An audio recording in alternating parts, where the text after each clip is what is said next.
I never seen Steph that red in my life. He's not happy over there right now. Saw a tweet out that Steph Curry house is on the market for sale. NBA Twitter is straight up drama. There's nobody better suited to explain everyone's tweets than Kendrick Perkins himself. Without further ado, welcome to Master Perk Theater. What's going on, Sports Nation? You know what time it is. Yeah, episode 9, edition 9 of Master Perk Theater. Let's see what's going on around the world. First up, Michael Silverman from the Boston Globe. LeBron James to become part owner of Red Sox. Both he and Maverick Carter each joined Fenway Sports Group as partners. Deal pending MLB approval. Look, Celtic fans, I know this is heartbreaking to y'all. I know how y'all feel about old King James. He has multiple wins in the Garden. Y'all done booed him multiple times. But guess what? He's embedded in Boston now, baby. Part owner. Carry on. Next up, yours truly, Kendrick Perkins, Big Perk. Free Steph Curry. Free him. Did you see the smackdown the Lakers put on Steph Curry and the Warriors on Monday night? Listen, I'm watching Steph. I'm watching him throw temper tantrums on the bench. I never seen Steph that red in my life. He's not happy over there right now. Saw a tweet out that Steph Curry house is on the market for sale. Where there's smoke, there's fire. He's coming up on free agency. On anything is possible. From the great words of Kevin Garnett. Anything's possible! Carry on.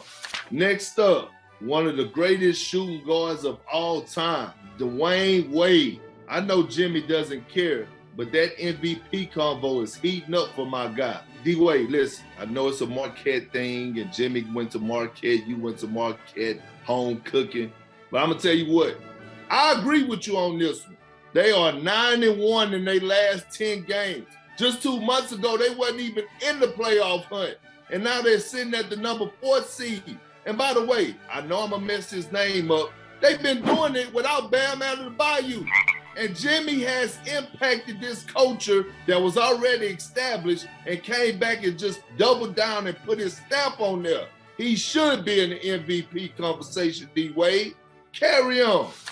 Next up, Laker Nation. Kyle Kuzma on his airball free throw. San Francisco had a 3.5 magnitude earthquake and started rumbling. So I got scared. Laughing emojis. Hey, Kyle Kuzma, I'm not trying to hear all those excuses, okay? And look, I get it, right? You're playing well offensively, defensively. You have took a tremendous leap forward. But listen, I don't want to hear about all these earthquakes and all these excuses because guess what? When it was time for me to step up to the plate, I was knocking free throw shots down. And then, by the way, if you're going to push people aside and say, hey, I got this on the technical foul free throw, you damn sure can't airball it, man. Carry on. And thank you, my good people, for watching this edition of Master Perk Theater. Did James Harden prove with his performance last night that he is the most important factor of the big three? He did, but Perk, I heard you call me out. What's up? You have something to say? No, go ahead. Do your thing. Do your thing right quick. I want to hear what you got to say, Max. Okay. Go ahead and handle your business. I want to hear this. The answer is yes. Harden is the key. And let me be very clear. I am in no way saying he is better than Kevin Durant. Kevin Durant is the best player on the team. But Harden's the key to the big three. He is. Let's rewind this. Remember when the trade took place? Harden was playing himself out of Houston, right? He wasn't even in the lineup, and he wasn't playing well before he left, and he was throwing it looked just bad for Harden, and everyone knew why he was doing it. He's trying to force his way out of town, and it worked. He shows up in Brooklyn. Perk, how many times have I said it? Fat, looking like he just rolled out of bed, looking like a hot mess. And what'd he do? Rolled out of bed. No Kyrie at the time. Kyrie wasn't playing at the time. It was Harden and KD, and started killing them. They started winning right away, as though they never missed the, as though they've been playing together this whole time. Harden, when he got to the team, was the guy who was going to have to sacrifice the most. I knew that from the beginning. It wasn't going to be Kyrie. It was going to be Harden. And what has Harden done? You know what it reminds me of, Perk? When I was a kid, I used to hear stories, because I was born in 73. The Knicks won the championship January 73. I was born in August, the last time they won a title. And I would hear stories of Earl the Pearl Monroe coming to the Knicks, right?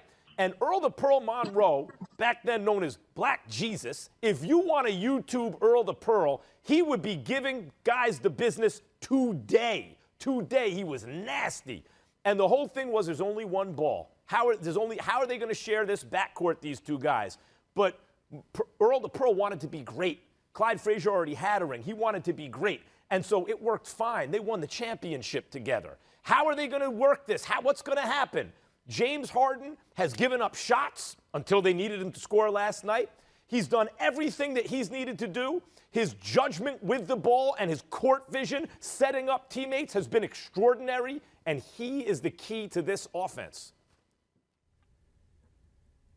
All right, and Stephen A. Smith now here on First Take. So, Stephen A., we're asking the question right now, with James Harden's dynamic performance last night, scoring 38 points, helping them to get that comeback victory, is he now considered the most important factor of the big three?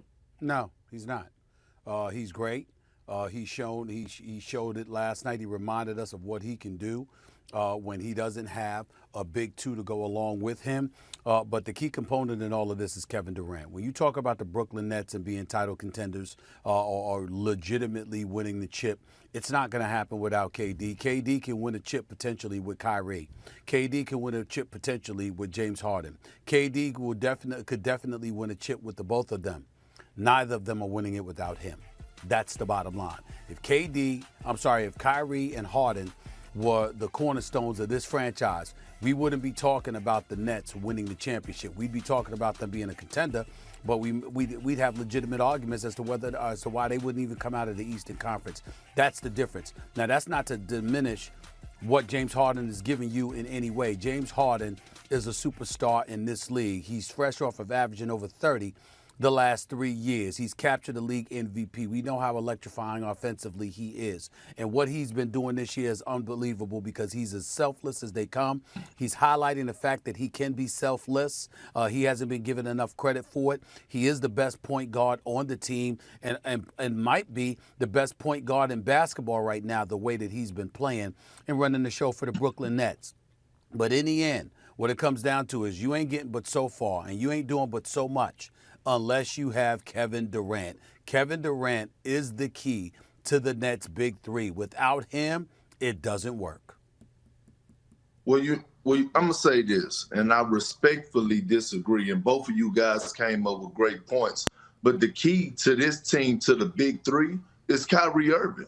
We already know what we're going to get out of Kevin Durant. We know the efficiency, and he's going to put the ball in the basket at a high efficiency level. We know that James Harden could also put the ball in the basket, but also make guys around him better and lead the league in assists, as you just alluded to, Stephen A., the best point guard on that team and probably the best point guard in the league right now.